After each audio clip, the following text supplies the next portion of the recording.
Welcome everybody to this public forum. Just to make sure you're at the right meeting, it's Legalizing Terror, the Canada-Colombia Free Trade Agreement. And we're actually very fortunate this evening to have three different speakers. Each will take a different angle. Jasmin, Hristov, author of Blood and Capital, the Paramilitarization of Colombia, and a PhD candidate at York University, will speak on the current situation in Colombia itself. Todd, writer on Canadian imperialism and Canada's free trade agreement with Colombia and member of the New Socialist Group, will speak on Canada's relationship to Colombia and the process leading up to the signing of this free trade agreement 2 weeks ago at the APEC summit in Peru. And Iliam Burbano, international solidarity activist and campaigner against this free trade agreement and member of the Canadian Union of Public Employees, will finally speak about the campaign against the free trade agreement and what people who are interested in getting involved in the campaign can do in the coming weeks and months. So my name is Raghu. I'm a supporter of the Socialist Project here in Toronto. I'll be the chair this evening. We'll be starting with Jasmin, who, as I said, will speak for 20 minutes on the current situation in Colombia. I should just say that we're going to have each speaker go for about 20 minutes each, and then we'll have a discussion period, questions and comments from the floor. And I think our aim is to be out of here by about 9:15. I should say that the meeting is co-sponsored by the Socialist Project, the New Socialist Group, the Latin America Solidarity Network, and Coalition Venezuela. We are with you. Venezuela, estamos contigo. So I guess take it away, Jasmin. Thank you for the three speakers for coming out, and thank you to everyone else for coming out on this cold weekday evening of historic political developments in the country. People were able to pull themselves away from the television and Harper's address long enough to attend our meeting on the Canada-Colombia Free Trade Agreement. He only spoke for 5 minutes. He only spoke for 5 minutes. Finished. Okay, thank you. Take it away, Jasmin. Yeah. Thank you for your introduction, and I should also mention that I'm also a member at QP, and Carlos there knows we are currently on strike, so just to let you know that extra detail. To evaluate the implications that the FTA will have on Colombia, it's important to first consider the current political and economic conditions in the country, how they're shaped by the armed conflict, and most importantly, what are the processes and the tendencies that are currently underway. So, because there's so much to say about this, I'll try to give you an overview by considering two of the most powerful myths that exist out there that are used as the principal arguments to justify the FTA, and these arguments are used by politicians, by big companies, by the mainstream media, whoever basically is in favor of the FTA. And both of these myths have to do with praising Uribe and basically saying that Uribe has done a good job in terms of promoting peace, security, and democracy in Colombia. And the first one of these is the myth that under Uribe, human rights violations have been reduced. So I'm sure that many of you must have come across this argument by whoever is trying to justify the pushing ahead of the FTA, and they will tell you that, well, Uribe has brought about more security, there are less unionists now being killed, the paramilitary has demobilized, the roads are now safer, the FARC are now weaker, and so on. Okay, that's myth number one. And myth number two is that the economy has grown stronger under Uribe. So the guy is basically seen as this strong person who has brought improvements in both the political and in the economic sphere. So this is the myth that the mainstream media feeds the public in terms of shaping their opinion about the FTA. And I would like to present to you concrete information to show you, not only to challenge these myths, but actually to show you that exactly the contrary is the case.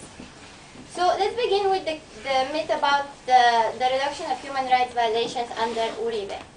The most important point that his buddies would bring up is that, well, there are less unionists now being killed. So because the situation of unionists in Colombia is so serious. And already many people have become aware of the fact that Colombia is the most dangerous place in the world for trade unionists, where over 80% of all the unionist murders in the world happen in Colombia.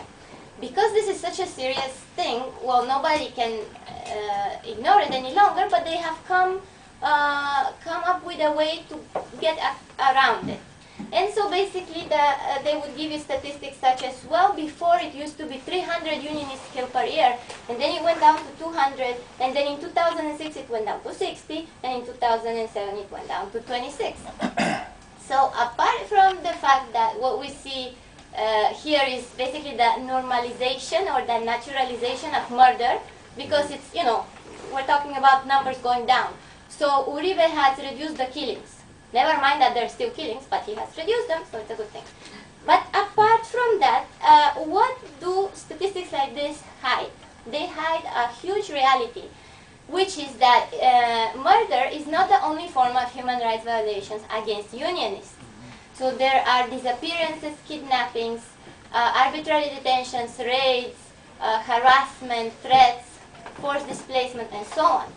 So if we take this whole all of these human rights violations in total, look at the numbers, then statistically you will see that if we compare the last 3 years of the Pastrana administration with the first 3 years of the Uribe administration, there was 8% increase in the total number of human rights violations against unionists.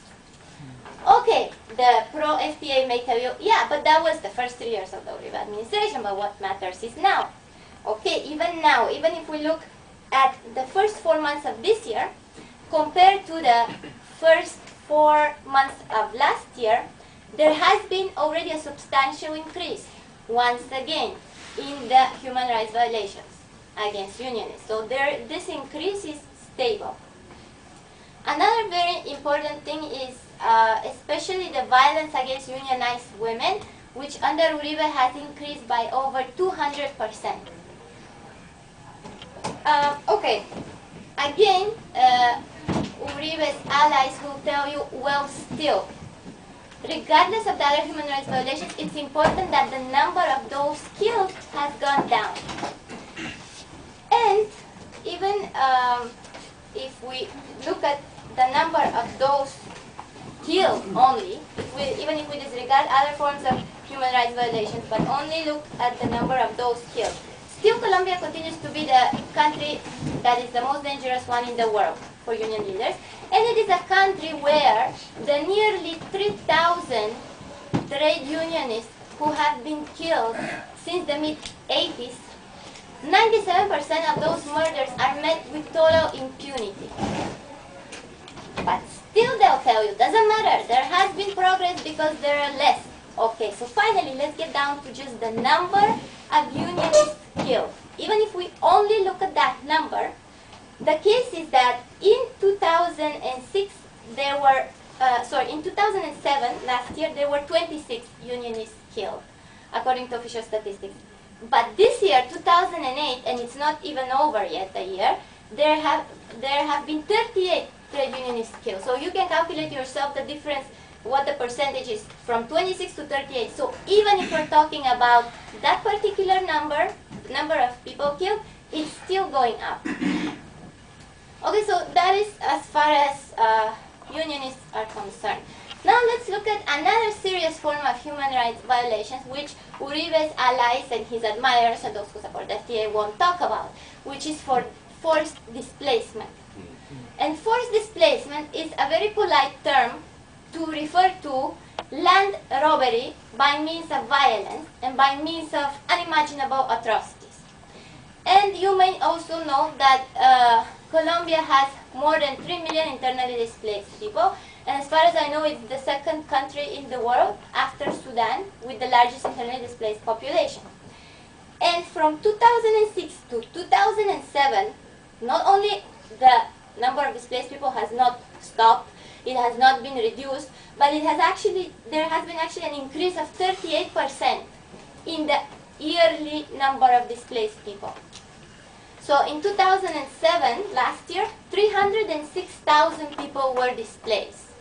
And that is supposedly under Uribe's improvements of peace and security and democracy. Okay, moving on to another very important point, which is the human rights violations that are carried out by state agents. So yes, there may be more security for some, but that is accomplished through human rights violations carried out by the state itself. So those fall, I divide them in two categories. One are the violations carried out against the individuals, selective assassinations and disappearances and so on. And the other is the category of repression against social movements. So let's look at the first category. If we look at the number of human rights violations perpetrated by state agents at the beginning when Uribe took power in 2002, and compare that number 4 years later at the end of his first term in 2006, that number had almost doubled. And so currently there are 2,742 military members of the military who are being investigated for extrajudicial killings. And you should keep in mind that the justice system is incapable of dealing with this, and basically the majority of these cases will remain impugned. One of the ways in which these violations have been happening is through a phenomenon that I had come across much earlier and has been going on for a long time, but only recently it became public in the Colombian media, and this is the epidemic of the so-called falsos positivos. Okay? What are the falsos positivos? They are, it refers to the act where members of the armed forces kill a civilian, but later on justify the killing or explain it as the death of a member of the guerrilla who died in combat. In other words, this kind of a justification serves to gain material for promotion, to justify the funding that the military receives by showing that it has been very efficient in waging the war against the internal enemy, the terrorists, the guerrilla, and so on. And that efficiency is measured in terms of liters of blood of the people killed. So this has become a big issue right now. It has become revealed slowly by the media, and there have been cases of hundreds of poor young men from very poor neighborhoods who have been killed by the military for this purpose, in the form of falsos positivos. And this serves two purposes. One is, as I said, for the promoting the image of the military as a hero, as doing its job, and the other is limpieza social, or social cleansing, by which they basically eliminate undesirable portions of society. The second category of human rights violations that I mentioned is that against social movements. So this year has been a very important one for social mobilizations in Colombia. Many different kinds of mobilizations have been happening throughout the year. I won't go into detail because there's a lot to say, and also Iliam here will say something about it, but I will just briefly mention when they occurred and what the state's response was towards them. So the first one I want to talk about is the indigenous movement in the southwestern part of the country, in the department of Cauca. In May and in July of this year, they organized peaceful occupations of an hacienda as a way to call the government's attention to the need to fulfill its promises, its agreements about distributing land titles and giving reparations for the massacres that had been carried out against the indigenous in the past. Because the government has been ignoring this matter, so the indigenous people make peaceful occupations of the land, to which the state responds by sending the ESMA unit of the police, which is like the anti-disturbances or anti-riot unit, to use excessive heavy force and cause many, many injuries. That was May and July. Then, in September, on September 15th of this year, the sugarcane workers went on strike. So about 18,000 workers went on strike. And on 2 instances, once again, the ESMAD used excessive force, and many hundreds of people were seriously injured. At the beginning of October, the indigenous movement, together with some Afro-Colombian organizations, peasant organizations, and some other social movements, gathered together in one of the resguardos in Cauca, and they invited the president to dialogue with them on a 5-point platform. And this included things about the FTAA, the democratic security, the penetration of the state by the paramilitary, the tax on the indigenous communities, and so on. So these were the points they wanted to talk about. Again, the state was ignoring that, and so they organized an occupation of one of the important highways in the country, which connects Cali to the Department of Cauca. And at that point, the ESMAD was sent, and also the armed forces arrived with tanks and helicopters and firearms. Many hundreds of people were injured, and 4 people died. And I was just looking over all the photos that were taken of the injured people, and it was just very, very horrible to see the excessive violence that was used. So then they organized a march from Cali to Bogota to make their voice heard, to bring it to the attention of the government. And again, on various instances throughout the march, again, they faced strong repression. So anyway, so far I've been talking about the human rights violations committed by the state. And now, finally getting to the last point, which is an important one in sustaining the myth that under Uribe, human rights violations have been reduced. A big plus on Uribe's CV has been the mobilization of the paramilitary. So his allies and his admirers would tell you that, look, the man promised, and he fulfilled his word. 30,000 men laid down their arms. Yeah, the AUC. The mobilization process is a complete farce, on which you can ask me questions, but I can't go into details why it was a farce, because it's too much and there's no time. However, if we look at the post-demobilization period, yeah, if we look at from 2006 until now, 2 years have passed by. And what has been happening? There has been a surge in paramilitary violence. So how is it possible that we're witnessing paramilitary violence in what's supposed to be a post-paramilitary era? What this is basically a manifestation of the fact that the economic and the military capacity and organization of paramilitary groups has been continuing and even strengthening. Okay? Paramilitarism has not been eradicated at all. So this strengthening is manifested in 4 processes, or is taking place through 4 mechanisms. Mechanism number 1 is the rearmament, reorganization, and cleansing of paramilitary structures. What you have here is old paramilitary groups under new names. Demobilized paramilitary fighters now rearming. New recruits. Active members of the police and the military. Some mayors, some governors, some politicians, all coming together and forming these new groups. And they engage in 2 kinds of activities, and often in both. And number 1, attack social movements, anyone progressive, leftist forces, and so on.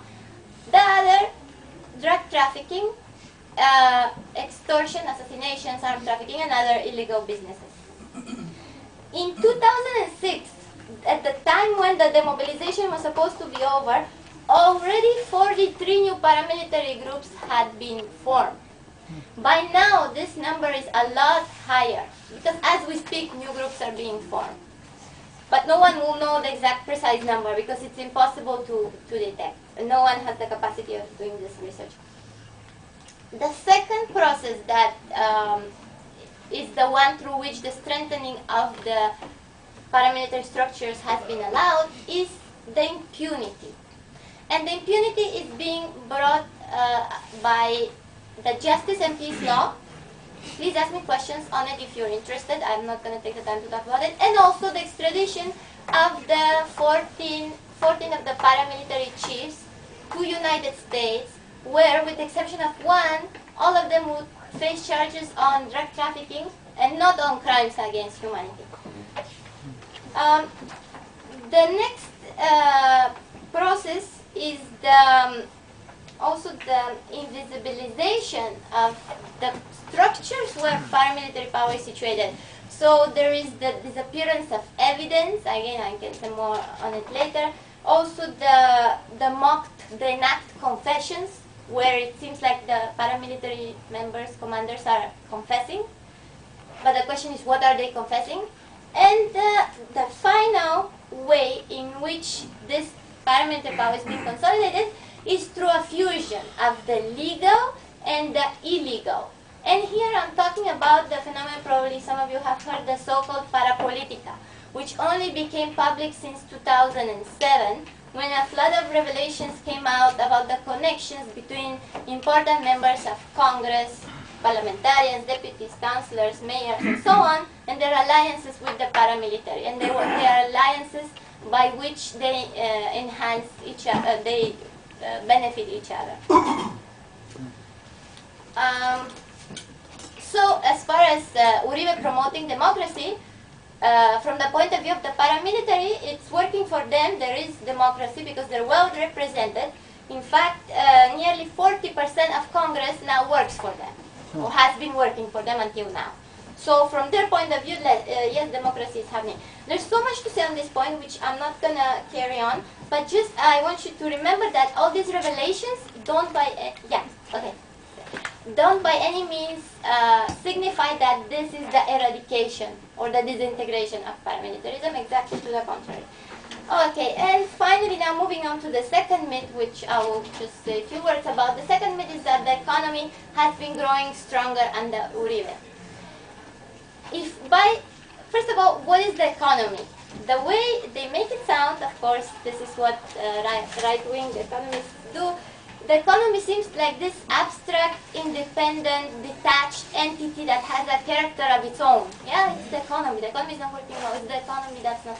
Yeah, what can we do to help the economy? But if you think about it in terms of class, then perhaps if the economy is referring to the top 10% of the population, then the myth is correct. Yes, there has been improvements for the economy. The top 10% of the population have experienced improvements. But if you look at the working majority, the situation is very different. What is the situation for the working majority? 65% of the population are unable to satisfy their basic food needs. Over 11 million people are unable to afford even one nutritious meal a day. 10 million people are homeless, and that's 70% of the population, which is much higher than the average for Latin America. The ratio between the richest and the poorest is now over 80-1. 30% of Colombian children suffer from malnutrition. 2.5 million of Colombian children between the age of 6 and 17 are forced to work. Unemployment is at 21%, and please keep in mind that those who are counted as employed include those in the informal sector, and even those who shine shoes or sell gum or do tricks on the street or prostitute themselves. They're all counted as employed.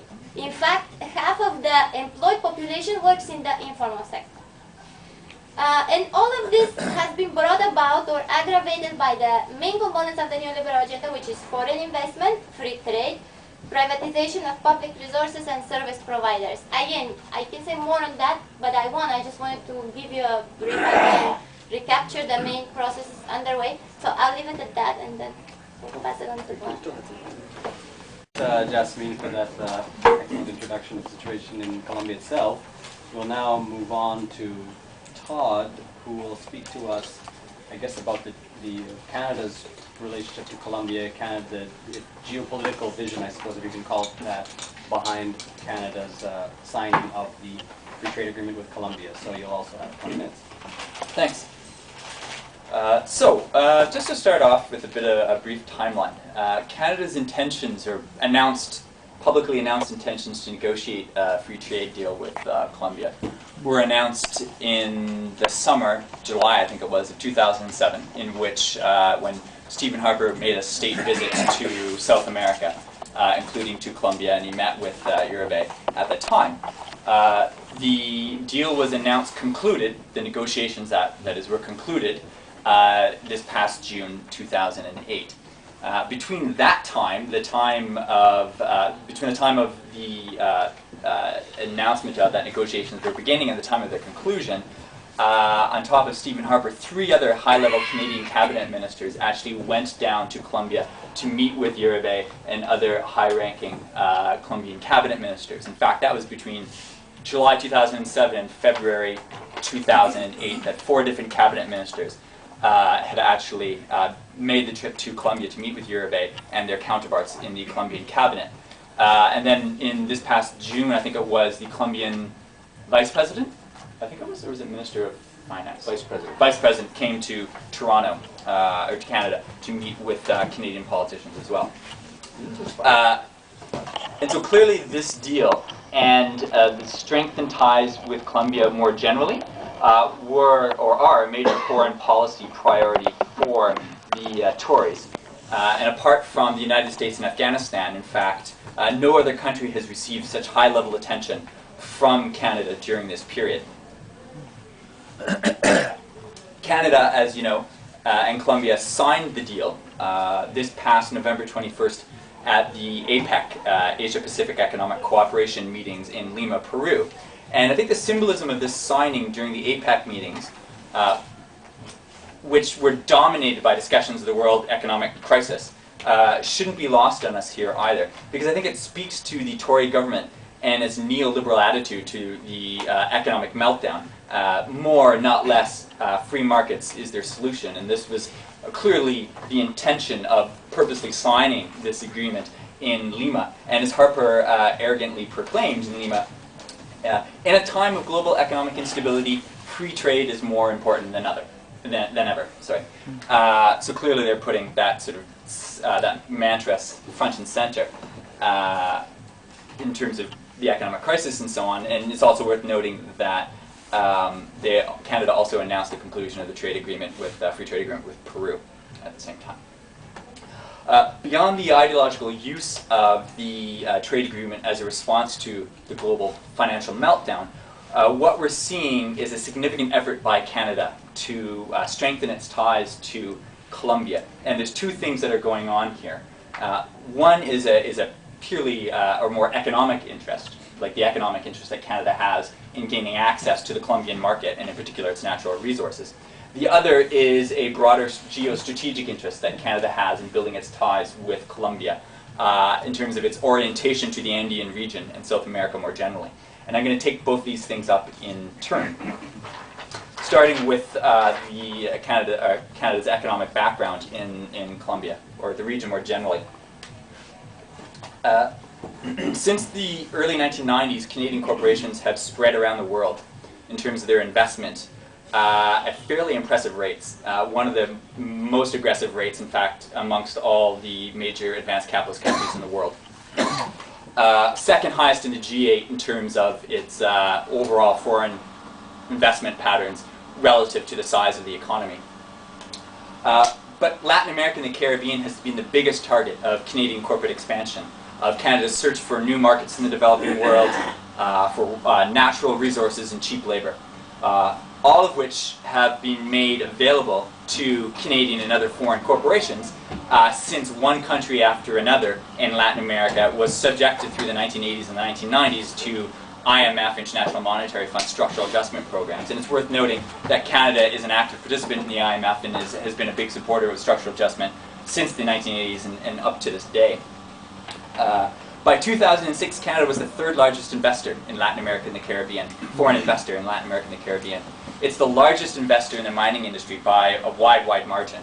While it has a strong presence in financial services such as banking and insurance, telecommunications, and not insignificant presence in oil and gas, including in Colombia, hydroelectric power development, again, including in Colombia, garment manufacturing, among other things. And according to the Economic Commission for Latin America and the Caribbean, which is a United Nations research body, from 1996 to 2006, Canada was the largest investor in Ecuador. Keep in mind, Ecuador is an Andean country that borders on Colombia. Second in Honduras, third in Chile and the Dominican Republic, and fifth in Costa Rica, El Salvador, and Mexico. The data is incomplete for a number of countries, so I'll just note that Canada is also a major investor in Peru, which, again, I've mentioned that they just signed a trade agreement with Peru, as well as with Guatemala, and a number of Caribbean countries. In terms of investment in Colombia, Canadian investment picked up in the 1990s and then declined in the early 2000s following a couple of controversial incidents involving Canadian companies in the country, which included a number of paramilitary murders of activists in a community that one particular mining company, whose name, and I kid you not, was Conquistador Mines. It's also known as Corona Goldfield. People were murdered in order the paramilitary were clearing the land so Conquistador could move in and access the gold there. And then another executive or an employee of another company called Greystar Resources was kidnapped, and that made a lot of news headlines and so on. In the wake of those events and just the general kind of instability in Colombia, mining foreign investment in the country, Canadian and other countries' foreign investment actually declined a fair bit through the early 2000s.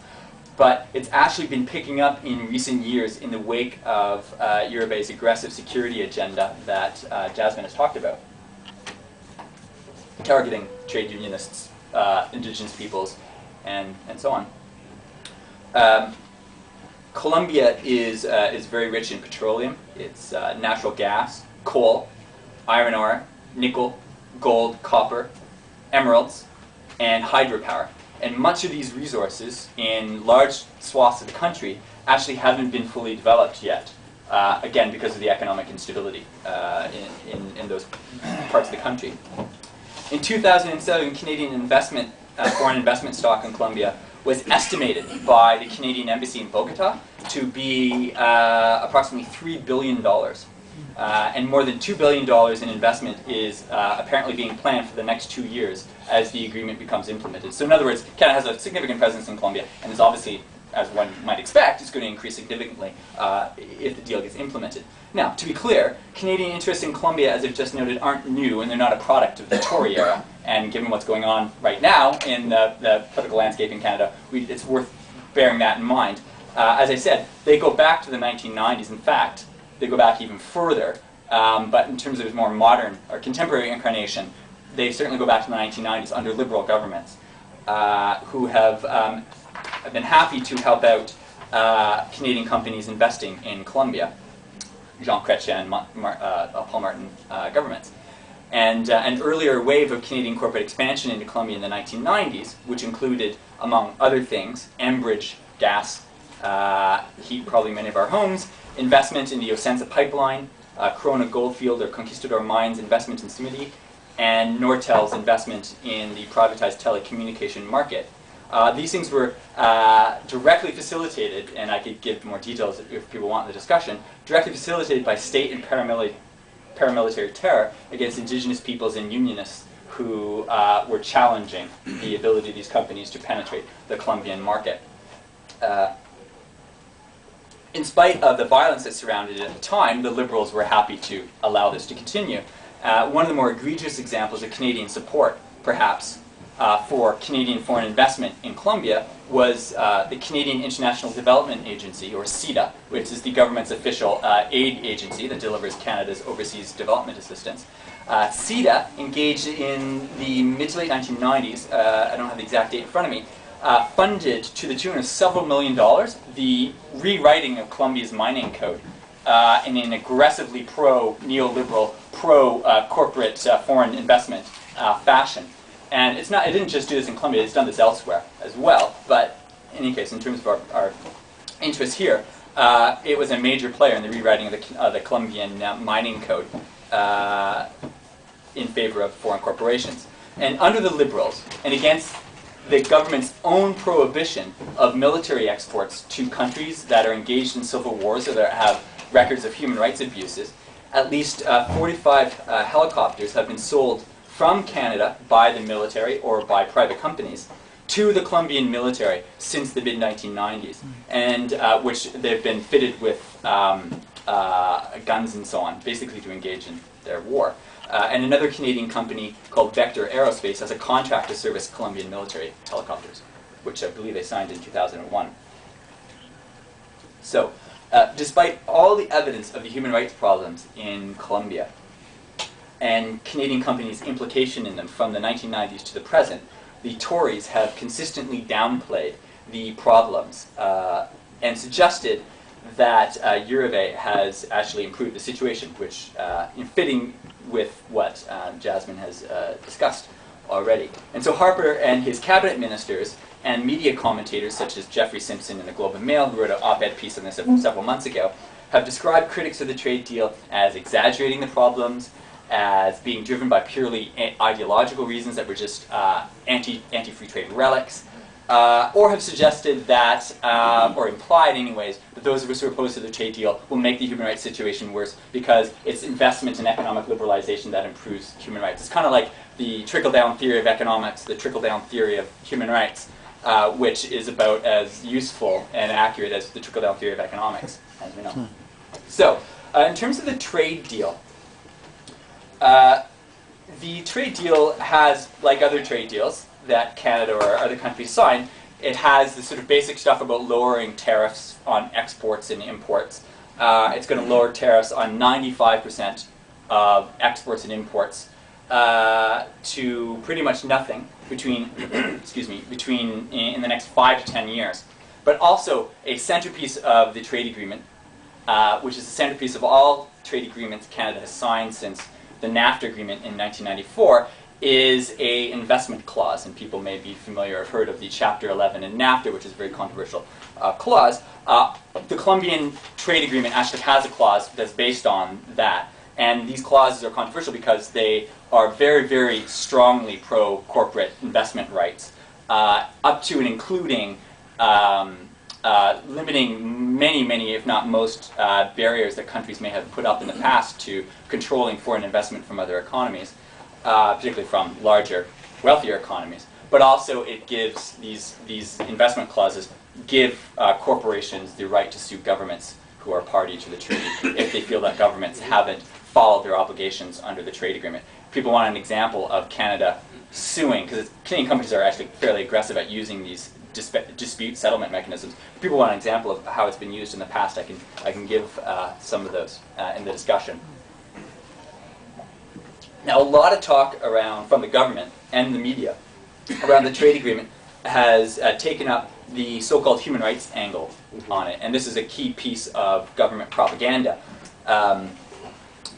suggesting that they've made this significant, groundbreaking inclusion of a human rights section that will address human rights concerns to the extent that they even acknowledge these human rights concerns.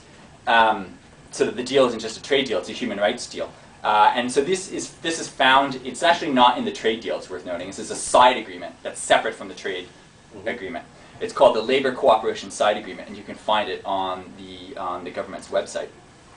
And so there's a couple key things that are about this I just want to mention for you. The first is that the side agreement calls on the two countries to respect basic core labor standards, such as the right to unionize, the right to not be forced to labor, and no child labor. So, I mean, that's not really particularly groundbreaking if you think about this calling for a country not to force people to labor. But on top of that, there's a couple of fairly serious limits to the agreement that I think should give us pause when considering the impact that the trade agreement will have on people in Colombia. For one thing, there's actually no standing body that's established beyond those that might already exist in either Canada or Colombia to actually oversee these side agreements' day-to-day implementation, or to which workers in Colombia can complain when their rights have been violated.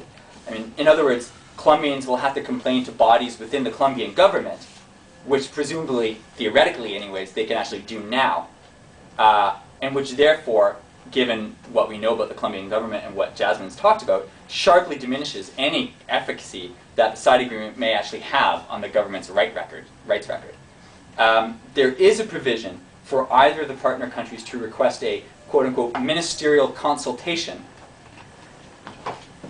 with each other if they feel that the obligations under the side agreement aren't being met. This is part 3 of the side agreement. If unsatisfied with the response, the country that initiated the consultation can then call for the formation of a review panel to report on the claim that obligations aren't actually being met. But we have to ask, if Canada signs a trade agreement with Colombia after intentionally downplaying the depth of Colombia's human rights problems, and if it signs that agreement with a government that is clearly implicated in these human rights problems, and it obviously knows that, then why would we expect Canada, after the agreement gets implemented, to actually pursue these kinds of consultations or reviews? And further, given the violence and intimidation that's regularly visited upon activists or trade unionists in Colombia, what's the likelihood of them coming forward to testify or give evidence, or to doing so safely? Obviously, that would be a life and death scenario. And furthermore, what's the punishment for failing to live up to these obligations if this review panel were actually called, and if it were actually to find that Colombia didn't live up to its obligations under the labor cooperation side agreement? The punishment is a system of fines. A maximum of US $15 million a year that will go into a fund for appropriate labor initiatives, is actually how it's worded in the labor cooperation side agreement. So in other words, if they find that Colombia finds that Canada hasn't lived up to its obligations under the labor cooperation side agreement, then they are subject to a series of fines up to a maximum of $15 million US a year. This obviously amounts to a decriminalization of violence, intimidation, and murder, and so on.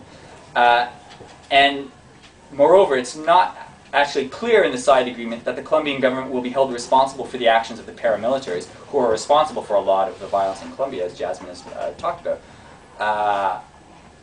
because they maintain, nominally anyways, an independence from the Colombian government. Lastly, on this point, it's also worth noting that, in an ironic kind of way, more bang for your buck, so to speak, if the Colombian, if more violence is committed, then there's less dollar value per violent act that's actually committed.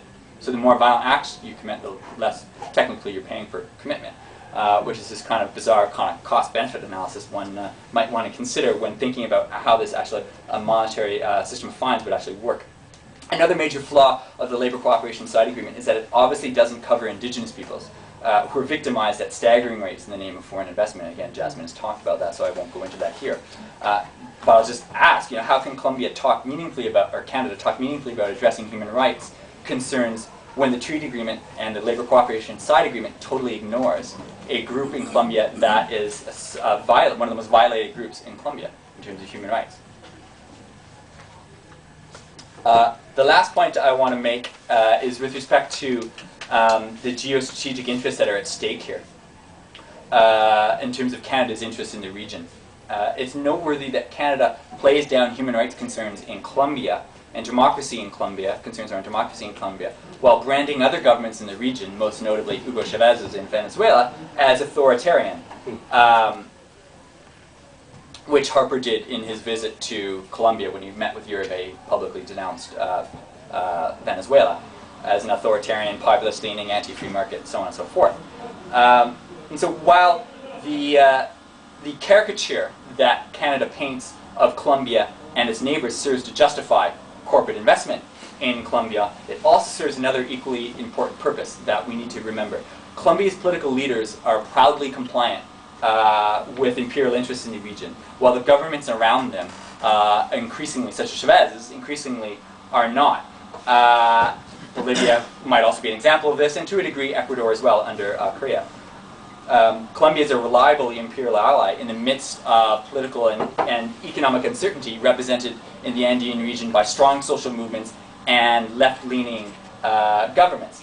And so, not surprisingly, Canada's criticisms target those governments that are less beholden to imperialism. And they praise that government which is strongly are on the side of imperialist powers. And thus the United States and Canada have chosen to promote Colombia, I would argue, as an aggressive and heavy militarized bulwark against anti-imperialism in the region, and Israel of the Andes, if you like. Israel like Israel, Colombia receives strong diplomatic support from its imperial allies, and its terrible rights record and its belligerence, despite its terrible rights record and its belligerence towards its neighbors. And like Israel, it's been the beneficiary of American military largesse, most notably the several billion-dollar Plan Colombia with the American government, which Canada's Ministry of Foreign Affairs actually, or Department of Foreign Affairs actually publicly supports. And as I've noted, Canada has also provided arms on a much smaller scale to Colombia. And Colombian military officers actually also have received training with the Canadian military through the Military Training Assistance Program for peacekeeping purposes. So I'm going to wrap up there because I'm out of time. There's some good example of Canada's diplomatic support for Ecuador, or Colombia, with respect to its crisis, the crisis with Ecuador, when it violated Ecuadorian sovereignty. Maybe we can come back to that during the discussion, which I think was quite telling about how Canada is orienting it to the region. The trade agreement, I'll just end on this. The trade agreement, Harper said that it would go to Parliament to get ratified, although technically my understanding, it's slightly unclear, is it doesn't necessarily have to do that to get it ratified. But he did say in the interest of democracy, because he's all about democracy, was going to send it to Parliament. And obviously things have shifted now that there might be a potential minority coalition, but that doesn't mean that the agreement isn't going to pass necessarily should the NDP and the Liberals form a government. The Liberals, as they said, have a long history of supporting investment in Colombia. The Liberals didn't come out against the agreement when the conclusion of the negotiations were announced in June. They talked about they wanted to make sure human rights were addressed. And the NDP has been quite critical of it.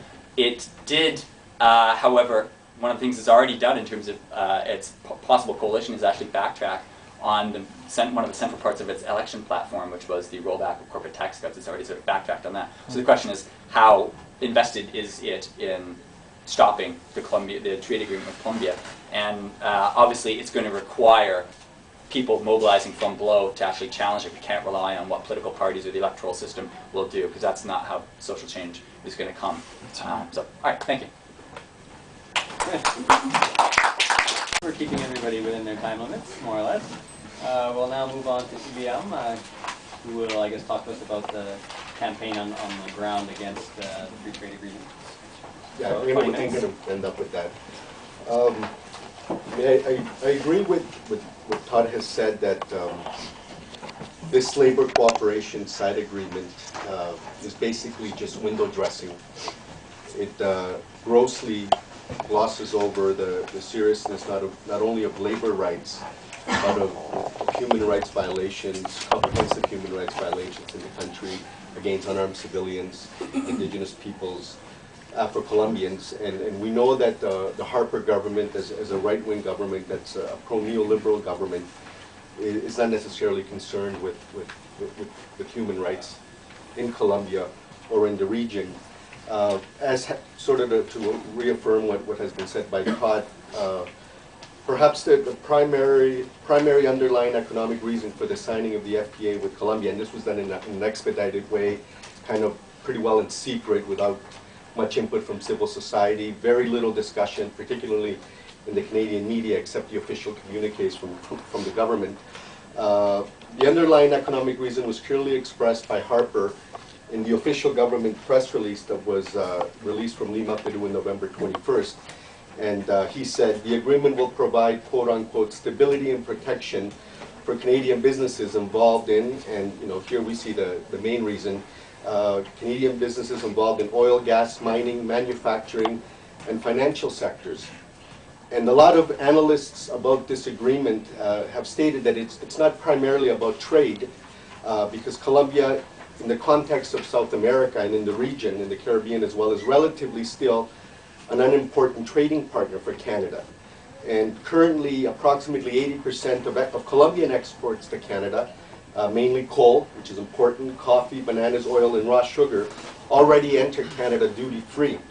In other words, Colombian producers and farmers, except perhaps for oil corporate interests, will not significantly benefit in terms of trade from this agreement.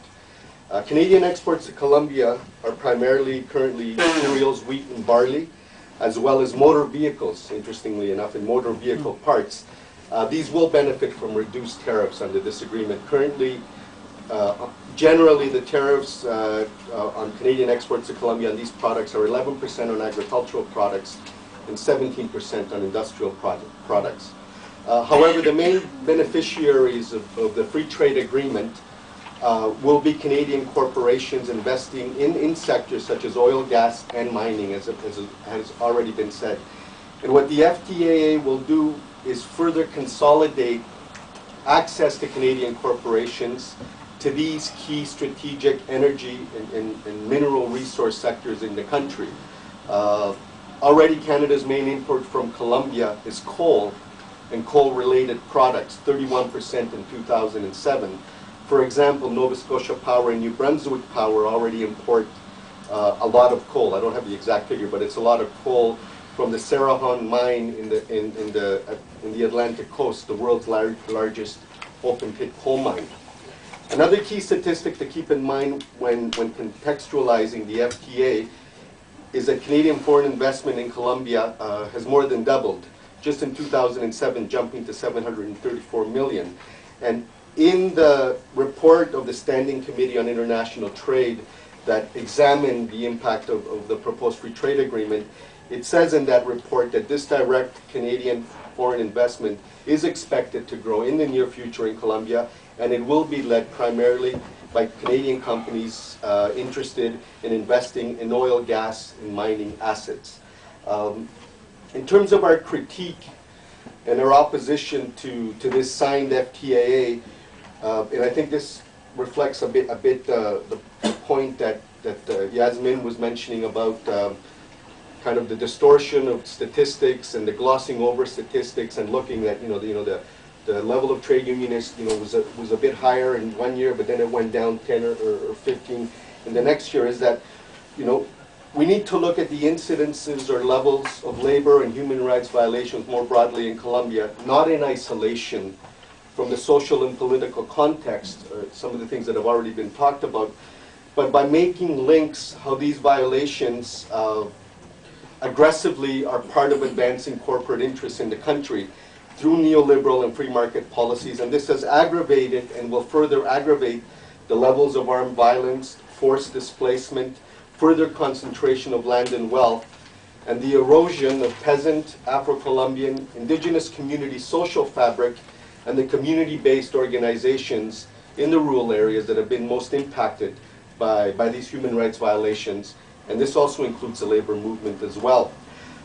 Oil, gas, and mining producing regions in Colombia and elsewhere in Latin America and globally are characterized as being high conflict zones with high levels of military, paramilitary control, and guerrilla or armed insurgency activity in the context where there is armed conflict.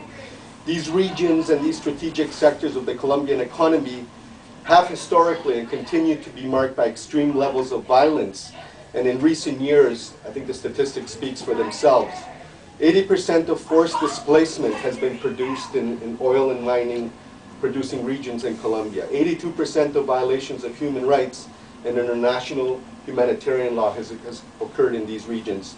And 83% of assassinations of trade union leaders has also occurred in these regions. And Todd was mentioning the whole issue of the role of Corona goldfields in CMT in southern Bolivar, and that was an example of a huge amount of the killing of peasant farmers in the violation of human rights and labor rights as a result of the aggressive penetration of that mining, Conquistador mines, Corona goldfields mine, in terms of taking control of some of the gold wealth in that region.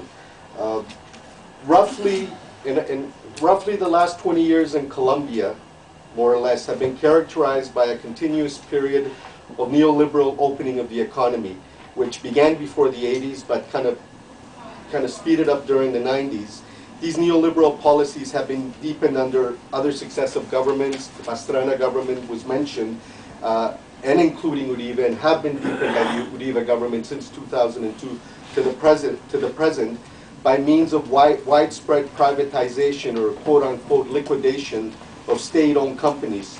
To give you some examples, the National Telephone Company, Telecom, the national mining company, Minarcol, and the state oil refinery, Ecopetrol, which has largely been privatized.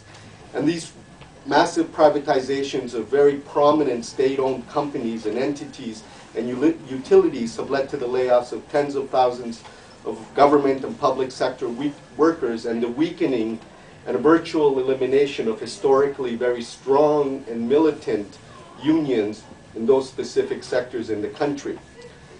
This same period, these last 20 years or so of economic liberalization have also coincided with intensified levels of armed violence, mainly right-wing paramilitary state-supported violence, which became national in terms of the massacres, the mass displacements, to a lesser extent, although also very serious, guerrilla violence.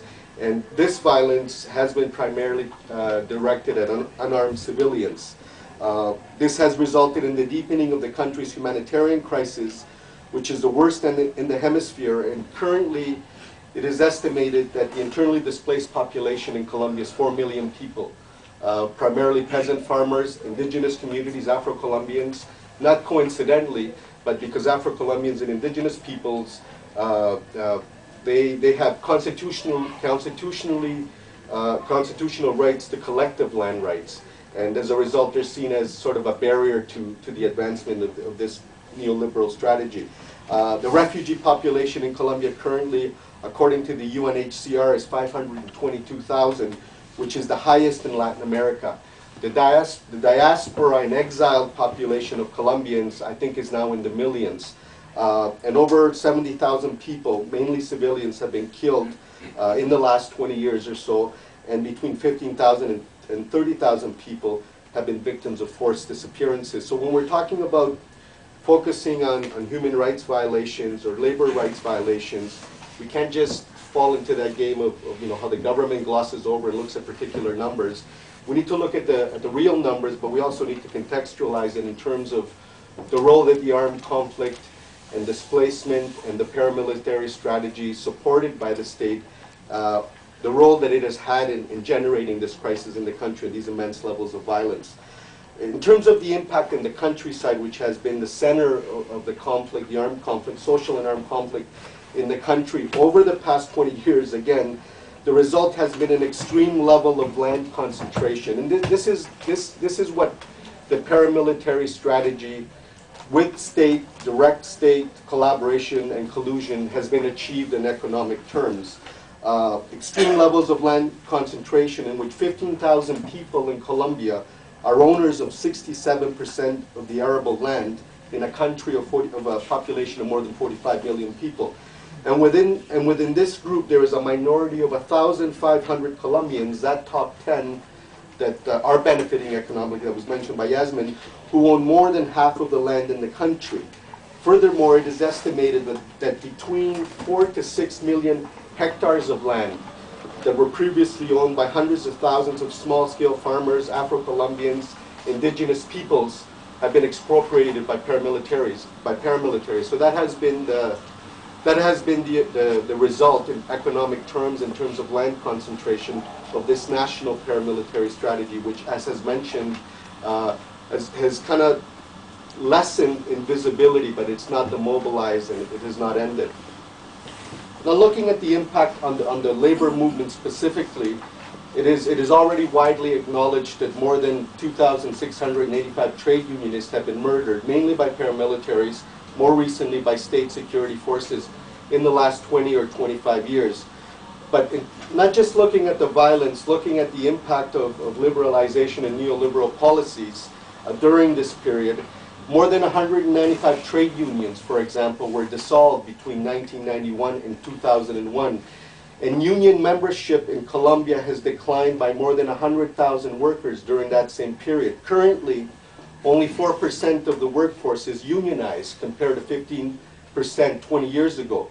Colombia has the lowest rate of unionization in Latin America, and this is the kind of the marriage of the paramilitary violence, the state impunity, and the implementation of neoliberal reforms that undermine labor rights and union rights, and combined to attempt to basically eliminate the ability of the labor movement to resist neoliberalism. Also, according to the National Union School, permanent work in the country has diminished 40% from 1992 to 2006, while temporary work contracts during the same period have increased 192%. In other words, just to kind of wrap that part up, in addressing human and labor rights concerns in Colombia and how these will be impacted by the proposed FTA, it is not sufficient to look at whether the killings of unionists, as I said, have gone down or gone up in certain years, as the Canadian government is doing. The level of violence is comprehensive, particularly in mining, oil sectors in the countryside, where Canadian corporations and investors will further consolidate their investments and interests through this FTA agreement. I want to wrap up basically talking about some examples of popular grassroots resistance that Jasmin was referring to, because when we discuss Colombia, we get caught up on quoting these horrendous statistics, 4 million displaced, more than 2,000 killed, and we don't always also kind of show the whole picture, that there has been a strong resistance, grassroots resistance by the labor movement, despite the fact that it's been decimated and a generation of labor leaders have been decimated. But there's a strong level of grassroots resistance by grassroots organizations, by social movements. And recently, I think, in terms of what Jasmin was referring to, we've seen some signs of kind of revitalized and strengthened social movements in the country that are contesting the neoliberal strategy and are putting a lot of pressure on the Uribe regime. So two examples that I want to mention is the cane cutter strike. And on September 15th, between 9,000 and 18,000 sugarcane cutters, and these sugarcane cutters are primarily Afro-Colombians. They work in the southwestern Cauca region, and they work primarily not only in the sugar industry, but it's also the biofuel ethanol industry, which receives a lot of subsidy from the state.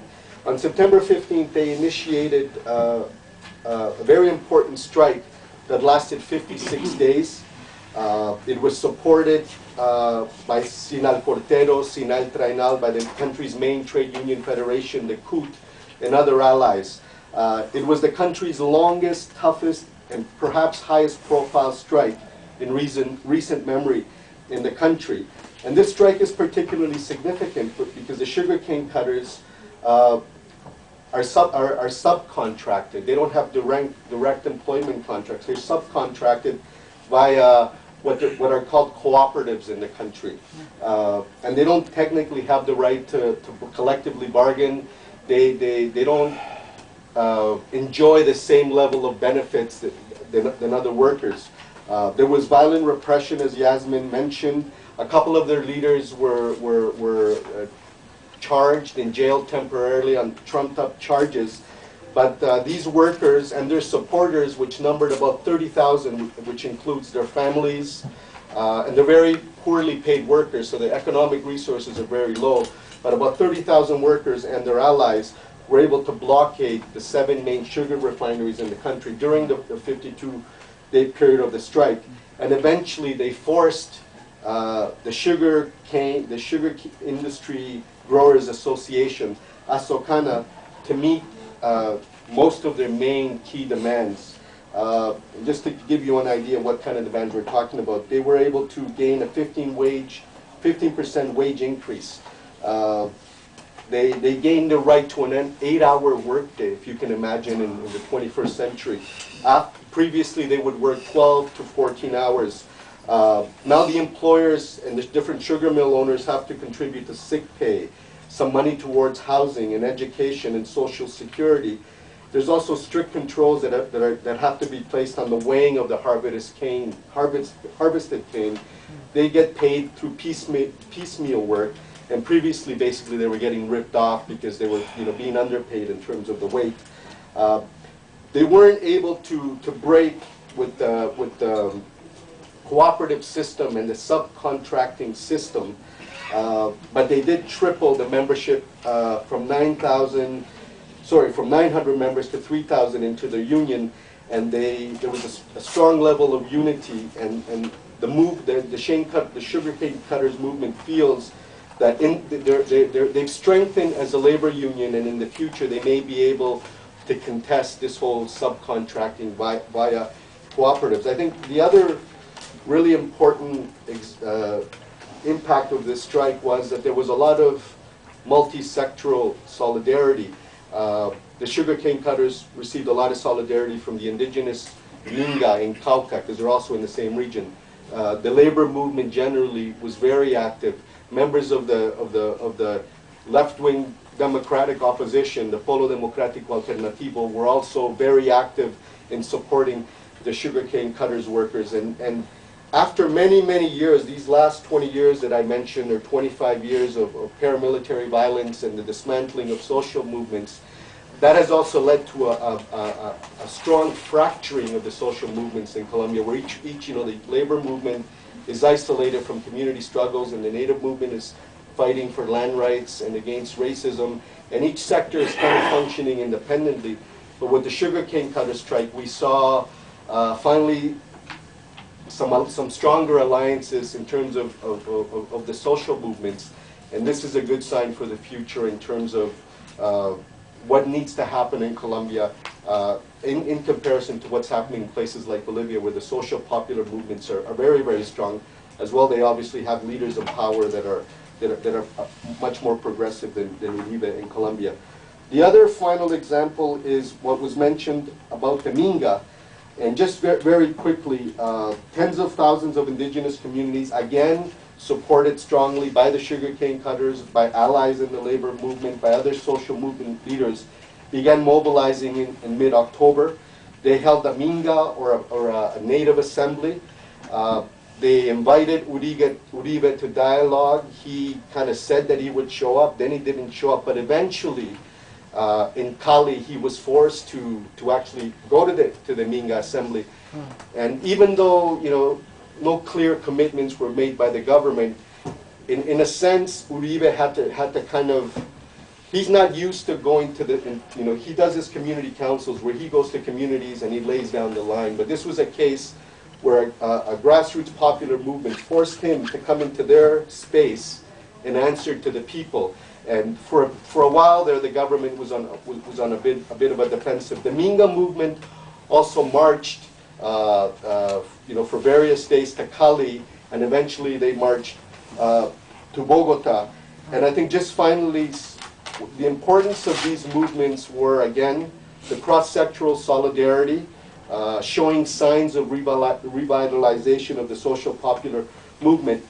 There was also a lot of media attention, not internationally, not in Canada, but in Colombia, the sugarcane cutter strike and the Minga mobilization had national impact. And that was really, really important. In terms of the campaign from the labor movement, the Canadian labor movement, the CLC and its million-plus members, is officially opposed to the Canada-Colombia FTAA. And we have there's a comic book and there's a petition that's in the back. I think the challenge for us in the labor movement is that, we need to educate our membership. Union members are not educated about the specifics, the impact, the links of the FTAA. So we need to educate our membership and organize. When the vice president came, some of the Colombian activists in this room and some members of the labor movement, maybe 50 of us were out there demonstrating when the vice president was here. When the free trade agreement was announced in June and then the official signing in November, there was no mobilization. There wasn't any kind of organizing or any kind of, we never made any noise as a movement in comparison to the seriousness of the impact of that accord. And the other thing is, the broader society in Canada, civil society, the mainstream media, this issue is not relevant, is not significant. So because Canada is strengthening its economic ties, we really need to start from the labor base. I think is a good place, but we need to, as Todd was saying, you got to mobilize from the bottom, and like Colombian social movements are doing despite very difficult conditions. Thank you.